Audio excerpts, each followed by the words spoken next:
तो भाई Pushpa part 2 the rule का ट्रेलर फाइनली रिलीज किया जा चुका है। पुष्पा का पार्ट 1 रिलीज हुआ था 2021 की एंडिंग में और अब चल रहा है 2024 की एंडिंग। इतने लंबे इंतजार के बाद क्या पुष्पा पार्ट 2 का ये वाला ट्रेलर हमें जस्टिफाई करता है? क्या हमारी सारी उम्मीदों पर खरा उतरता है ये ट्रेलर? तो अगर एक लाइन में बोलूँ तो हाँ, ये तो एक वर्ड में ही हो गया। लेकिन यार अब ये छोड़ो सारे वर्ड्स और लाइन्स, मेरे पास पैराग्राफ्स है इस ट्रेलर पर बात करने के लिए। तो चलो फिर बिना किसी देरी के शुरू करते हैं इस पूरे ट्रेलर का फ्रेम बाय फ्रेम ब्रेकडाउन। वैसे काफी स्मार्टली कट किया गया है इस ट्रेलर को, हमें स्टोरी का बिल्कुल भी अंदाजा नहीं मिलता।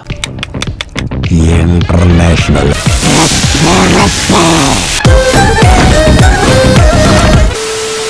तो ट्रेलर शुरू होता है और हमें दिखाया जाता है एक हाथी का शॉट जिसमें कि कुछ भी ब्रेकडाउन करने लायक है नहीं, लेकिन उसके बाद हमें सीन दिखाया जाता है कई सारे ट्रक्स में लाल चंदन जा रहा है। और मैंने कहा कई सारे, मतलब लिटरली कई सारे। पुष्पा के पार्ट 1 में राइज करने के बाद अभी पार्ट 2 में पुष्पा रूल करने वाला है, ये तो हम सभी लोग जानते ही हैं। पार्ट 1 के बाद यहाँ पर पार्ट 2 में पुष्पा का इन्फ्लुएंस इतना ज्यादा होने वाला है कि वो एक साथ इतने सारे लाल चंदन को भी डिलीवर कर सकता है चेन्नई में मुरुगन के पास। याद है ना कि भूल गए? जल्दी से रिविजिट कर लो पुष्पा पार्ट 1 को। अब आई गेस इस पूरे सीन का सिनेरियो मूवी में कुछ इस प्रकार हो सकता है कि पुष्पा को जल्द से जल्द ये माल डिलीवर करना होगा, ऐसी सिचुएशन आएगी मूवी में। और ऐसा मैं इसीलिए बोल रहा हूँ क्योंकि अगर आप यहाँ पर ध्यान से नोटिस करोगे तो बारिश के टाइम पर ये सारी लकड़ियां जा रही है। एंड सेकेंडली ये पुलिस से बचने की कोई ट्रिक हो सकती है, क्योंकि पार्ट 1 में देखा था ना पुष्पा के पास कितनी सारी ट्रिक्स है पुलिस से बचने की। मेरी फेवरेट वो दूध वाली है,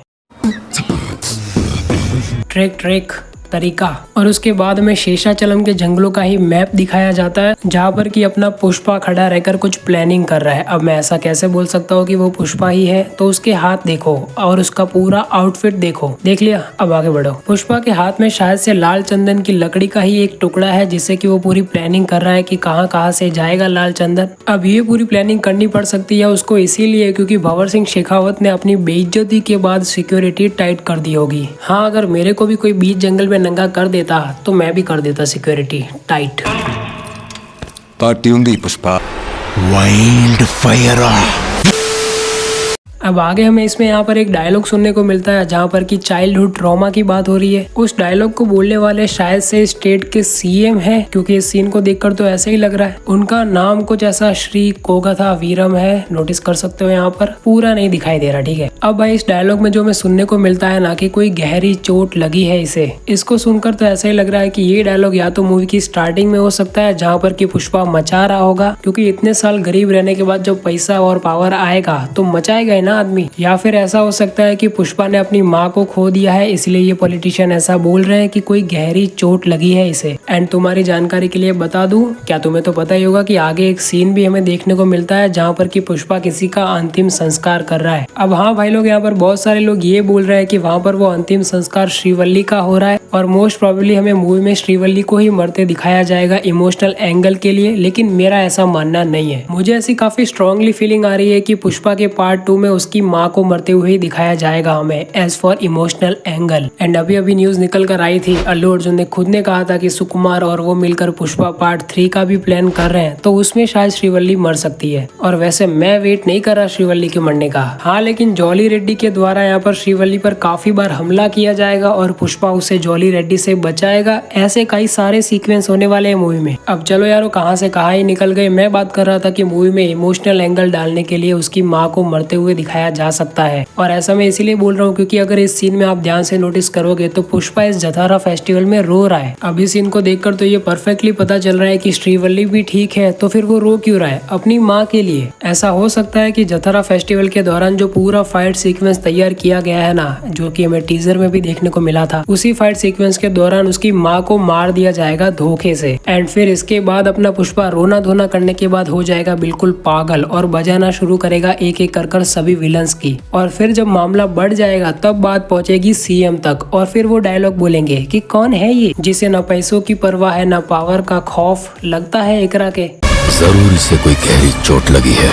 हाँ, भले ही हमें यहाँ पर एक बचपन का शॉट दिखाया गया हो इस डायलॉग के दौरान, लेकिन हमें गुमराह करने के लिए भी तो किया जा सकता है ना ये। बाकी मैंने जो थियोरी बताई वो भी सही हो सकती है और नहीं भी हो सकती। अब भाई लोग वैसे ये शॉट जो है ना बच्चे वाला वो काफी इंटरेस्टिंग है। अब वी ऑल नो कि ये अपना छोटा पुष्पाराज ही है और अगर इस पूरे सीन में आप ध्यान से नोटिस करोगे ना तो वो बॉल आती है इतनी तेजी से लेकिन फिर भी ये बच्चा हिलता तक नहीं है। मतलब भाई बचपन का ये वाला जो सीन रहने वाला है ना वो यहाँ पर उसकी माँ विधवा होने के बाद और उसके भाई का सब कुछ छीनने के बाद होने वाला है। मतलब कि अपने छोटे पुष्पाराज को नाजायज घोषित करने के बाद वो स्कूल वाले सीन के बाद का ये सीन रहेगा जहाँ पर कि हमें ये दिखाया जाएगा कि अब लिटरली पुष्पा किसी के सामने नहीं झुकता है। बचपन से ही अब वो एटीट्यूड आ गया है इसमें, जैसा कि मेरे दोस्त को आ गया है साल।